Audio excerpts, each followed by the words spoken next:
Hi, friends. I'm Laura Adams, and you're listening to the Money Girl Podcast. A listener named Evan says, "Your book, Money Girl Smart Moves to Grow Rich, and weekly podcast have helped me get my finances together, but I'm still confused about the IRA CDs that many banks offer. How do they compare to regular IRAs?" In this episode, I'll tell you whether an IRA CD should be a part of your retirement plan and give you 4 tips for buying CDs. An IRA is a special type of account that comes with big tax breaks, which makes it a smart way to accumulate your retirement nest egg. IRAs are available to just about everyone, but many shy away because they don't understand how they work. Here's one of the most important IRA facts to know. An IRA itself is not an investment. Think of an IRA like a basket where you hold different kinds of investments and assets that get favorable tax treatment. The money you put in an IRA can be invested in securities like stocks, bonds, or mutual funds.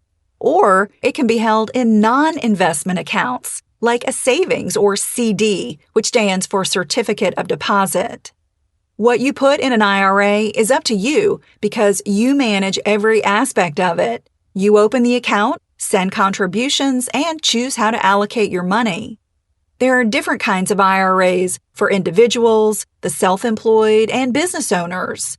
Additionally, there are different types, including traditional IRAs and Roth IRAs. The major difference between a traditional and Roth IRA is how you're taxed. With a traditional IRA, you pay tax in the future when you take withdrawals. With a Roth IRA, on the other hand, you pay tax up front, but enjoy withdrawals in the future that are completely tax-free. The IRA CD that Evan asked about is simply a CD that's owned within either a traditional or a Roth IRA. A CD is a bank product that pays higher interest than a regular savings account because you give up use of your money for a set period of time.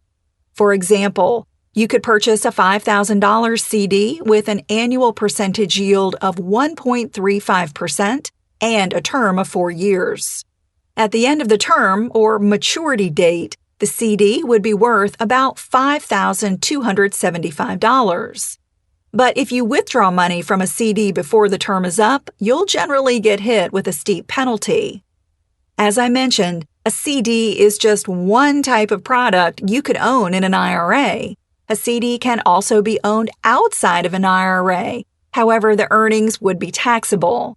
Banks promote IRA CDs because they're extremely safe places to stash money for retirement. At FDIC-insured institutions, deposit accounts held in IRAs get up to $250,000 of coverage in the event of a bank failure.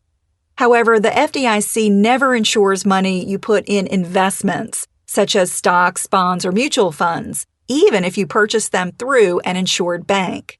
So remember that FDIC insurance only applies to your bank accounts, such as checking, savings, and CDs held inside of or outside of an IRA. The major drawback to owning CDs in an IRA is that your money is locked away earning very low returns. Typically, CD terms range from 6 months to 5 years. Plus, you usually have to make a minimum deposit, such as $1,000, to purchase a CD. If you have many years to go before retirement, earning just 1 or 2% on CDs probably won't be enough to reach your goals. That low rate of growth won't even keep up with inflation, which historically has been about 3%. So, unless you're close to retirement or are already retired, putting a large amount of your retirement savings into CDs is probably much too conservative. Younger investors need at least half of their portfolio invested in stocks or stock funds in order to beat inflation and accumulate enough money to fund a long retirement. If you decide to add CDs to your retirement or non-retirement portfolio, I'll give you 4 tips to make sure you're getting the best deal. CD tip number 1. Use an FDIC-insured bank.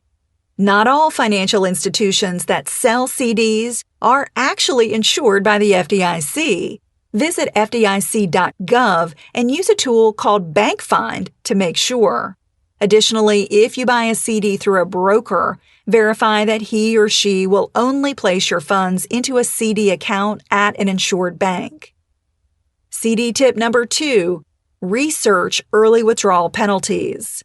Though you may have the best intentions of keeping a CD until it matures, always know what the early withdrawal penalty would be, just in case.